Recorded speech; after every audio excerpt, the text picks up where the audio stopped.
Alright, good morning po sa inyong lahat mga kababayan. Let's get ready to rumble! Ayan mga kababayan. Torre versus Baste Duterte. Battle of the Century. Ayan mga kababayan, ang pinag-usapan ngayon kahit saan ka tumingin, sa TikTok, sa Facebook, sa YouTube, sa X, at kahit saan sa social media mga kababayan. Hype na hype po. Etong Nicolas Torre versus Baste Duterte. Yan, nagsimula yan mga kababayan dahil po kay Baste Duterte. At sabi ni Baste Duterte, dun sa kanyang podcast, sabi niya, etong si Nicolas Torre, itong si PNP chief ay matapang lang daw dahil naka-uniforme at dahil merong posisyon. Pero kapag suntukan daw, hindi daw ito mananalo, sabi ni Baste Duterte. Kaya naman sumagot itong si PNP Chief General Torre. Ang sabi niya, ganun ba? O sige, total, maraming apektado ngayon ng baha. Maraming apektado dahil sa bagyo. Gagawin natin, magkakaroon tayo ng boxing for a cause. So gagawin nating fundraising itong ating laban. 12 rounds of boxing sa Araneta Coliseum. Pero hindi raw available ang Araneta Coliseum. Alam ko sa merong nabanggit si General Torre, mamaya pakinggan natin. At binanggit din ata ang meron na raw mga sponsor, mga kababayan. Ang bibilis talaga ng mga sponsor. Grabe talaga. So ito mga kababayan, papakita ko sa inyo. Ito mga kababayan. Yan po si General Torre. Ayan papakondisyon mga kababayan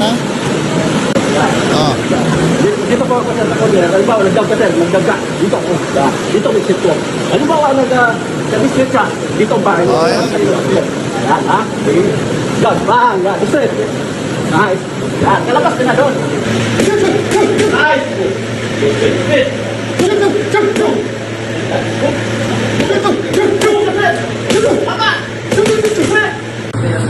Ayan mga kababayan Kaya ba?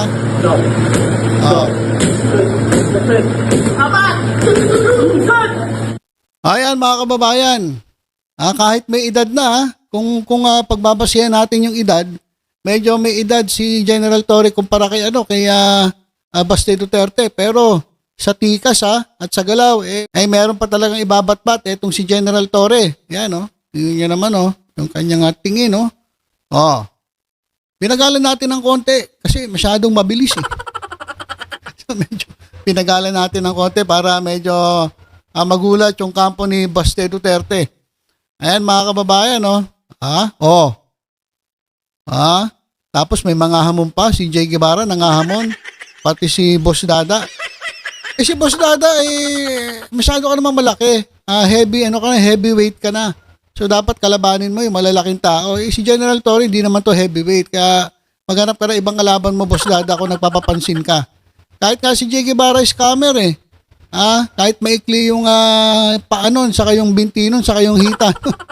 Sa tingin ko, mabigat din ito kay General Torre. Pero pwede labanan General Torre itong si yung banateros na si Jay Guevara, yung scammer. Pero si Boss Dada, malaki ka masyado. So maghanap ka na ibang kalaban mo, wag ka na magpapansin. Itong Boss Dada, yung isa pang burateros. Ayan mga kababayan, grabe na to. Ayan bug. Ayan mga kababayan, ito pa mga kababayan.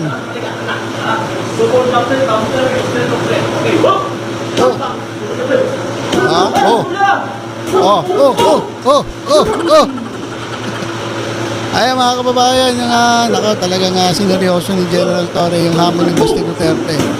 Pero hanggang ngayon mga kababayan, tahimik pa rin si Baste. Siya nagsimula na itong hype na to, pero tahimik. Ewan ko kung naduwag na itong si Baste Duterte. At tahimik kay Robes, nilalive ko si Torre, yung boxing practice. Tahimik mga kababayan. Tahimik itong si Baste Duterte. Dati ingay-ingay niya dun sa kanyang Facebook page.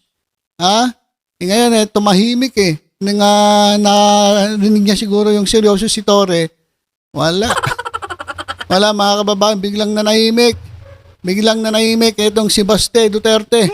Pakinggan natin, itong interview kay General Torre mga kababayan. Sir, Ayan. ready ka na sa linggo? Anytime ready tayo. Ready tayo. Oh. Sir, how's the practice, sir? Kumusta yung bilis ninyo? Anong obserbasyon ninyo sa power ho ninyo? Mahina na nga ako eh. Ah. Pero marami nagka-interest sa laro nito. Kaya, just to give them an entertainment.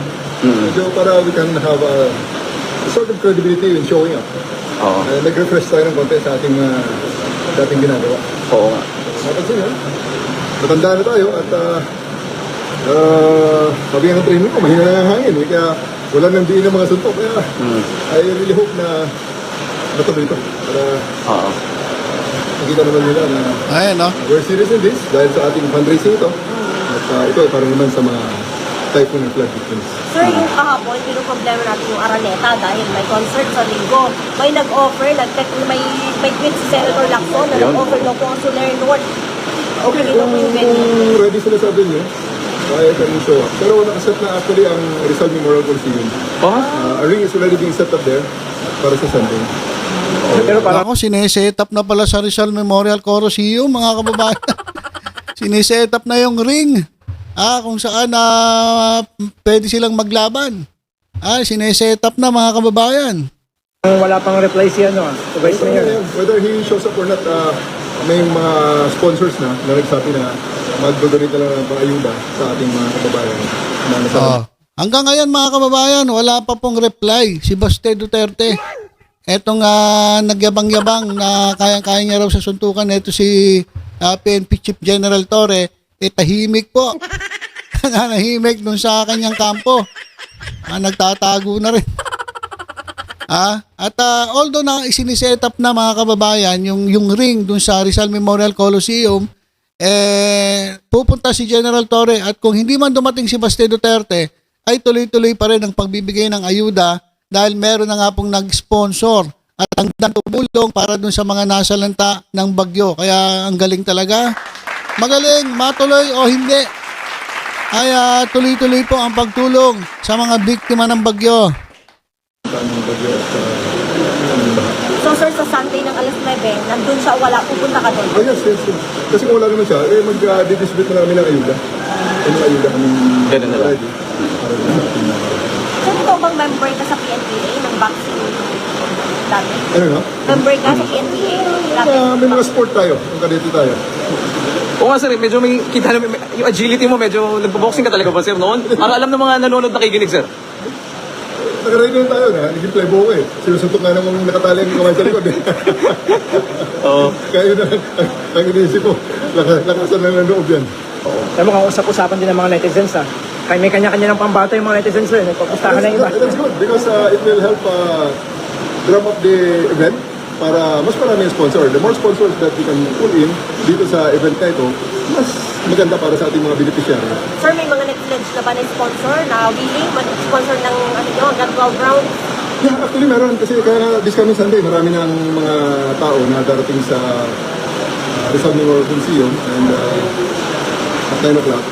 Whether he shows up or not, we will just continue with the distribution of aid sa ating Oo nga. So hindi may iwasan, sir, na talagang may mga batikos. Bakit kailangan patulan? Bakit kailangan gawin ito? Ang daming problema ng bayan. What are your thoughts, sir? Anong komento niyo ron? But hindi naman sa patol, there was a challenge made and I just saw an opportunity to raise funds at makatulong sa ating mga kababayan. So I just grab it. Sir, baka may message ka kay Vice Mayor Masde. Sa ating mga kababayan, ako nagpapasalamat lamang sa kanilang mga interest, sa interest na mga binigay dito sa event na ito. Maraming salamat sa mga nagsuporta, sa mga nag-pledge ng ayuda sa ating mga kababayan. Ang pinaka-importante rito, ang ating mga kababayan na magiging beneficiary dito event na ito. So hanggang Sunday maghihintay ka. Sir, anong say ng palasyo? Kasi talagang dudong to sa social media, sa mga balita, laman ka ng balita. Ano pong say ng palasyo, sir? Kami din sa official spokesperson ng Palasyo. I just cannot speak for Alright. Sir, may training ka pa? May rounds pa? yeah, may mga federal pang Sir, anong difference sir, sa katawan mo ngayon? Parang anong napansin mong difference? Pagbabago. I really need this exercise. Kasi medyo puro ng jogging ang ating ginagawa. Pwede rin. Medyo hindi naman masyado ginagamitan ng talent dyan. Gusto ko. Pero sir, parehong nakakahingan. Yeah. Obviously, kita nyo. May power. Alright. We just need to Okay, so ayan mga kababayan, palakpakin natin PNP Chief General Nicolas Torre III. Alam niyo, para sa kanya, hindi naman ito talaga pagpatol kay Baste Duterte. Kasi kung papatulan mo yung ganong klase mga tao, walang mangyayari sa'yo. So, ginrab niya lang yung pagkakataon para magkaroon ng event, kung matutuloy, para din sa mga biktima ng bagyong dumaan sa atin hanggang ngayon, sinasalanta tayo. Marami po nangangailangan ng tulong. So, etong event na kung matutuloy man ay talagang para po sa taong bayan, hindi po para kay General Torre. Hindi po para patulan si Baste. Kasi pag papatulan mo, wala talaga. Ba't mo papatulan yung hindi mo ka-level, di ba? So, yan mga kababayan basahin nga natin yung ilang mga comment ng ating kababayan. Speed, general speed. O, kinakailangan pa talagang practicein ni General Torre yung speed. Baste left the Philippines. O, wala na ata. Tumahimik mga kababayan. Wala pa po reply hanggang ngayon. Kumanda ka na, Baste. Panindigan mo ngayong hamon mo kay General Torre. Magpakalalaki ka. Ipakita mo yung tapang mo. Huwag ka sana maging duwag. Dahil ikaw ang nagamo ng suntukan. Marami nag-aabang sa laban ninyo. Ayan. Yan po yung mga lugi ka, General. Matanda ka na. Di mo nakakayanin sa Baste. Ay, inamin naman ni General Torre na talaga matanda na siya at kinakailangan niya ng ensayo. Pero hindi naman niya ito ginagawa para sa sarili niya . So yung opportunity na total, hindi naman siya nagsimula, hindi naman siya nagamon, challenge accepted lang naman siya, opportunity para makatulong siya dito sa ating mga kababayan. Alright? Iba yung iba yung purpose ni Baste, iba yung purpose ni General Torre. So mas siguro mas makajos, makatao yung purpose ni General Torre. Hindi katulad ni Baste Duterte, makasarili at makaduterte. Ayun po, yun mga kababayan. Okay, so yun lang po muna mga kababayan. Abangan natin ang update dito sa laban ng Torre versus Baste Duterte. Abangan po natin yan mga kababayan. So for the meantime, tutok-tutok lang po dito sa Batang Maynila to. Sa iba pang updates. Ingat po tayong lahat. God bless po.